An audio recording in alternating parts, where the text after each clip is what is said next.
இன்றைக்கி ஹெல்த்தியான வெண்டங்காய் பொரியல் தான் செய்ய போகிறோம். அதுக்கு வந்து வெண்டங்காய்கள் கழுவிட்டு தொடச்சிட்டு இந்த மாதிரி பொடியாக கட் பண்ணி வச்சுக்கலாம். எண்ணெய் சூடானோடனே கடுகு, உளுந்தம்பருப்பு, வெங்காயம் சேர்த்திக்கலாம். கூடவே ஒரு கொத்து கருவேப்பிலை சேர்த்திட்டு மஞ்சத்தூள் சேர்த்து நல்லா வதக்கி விட்டுடலாம். ரொம்ப வதங்கக்கூடாது வெங்காயம்.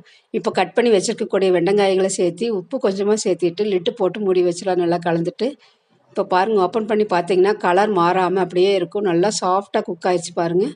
நீ கொஞ்சம் அந்த வழுவழுப்பு தன்மை வந்து இருக்காது இந்த மாதிரி செய்யும்போது. நீ கொஞ்சம் லிட்டு போட்டு மூடி வச்சுட்டிங்கன்னா நல்லா சாஃப்டாக வெந்துச்சு பாருங்கள். ட்ரையாகவும் ஆயிடுச்சு. இப்போ காரத்துக்கு வந்து ஒரு 1/4 ஸ்பூன் வந்து தனி மிளகாத்தூளும் உப்பு ஆல்ரெடி சேர்த்திக்கிறோம், பார்த்துட்டு கொஞ்சமாக சேர்த்திக்கலாம்.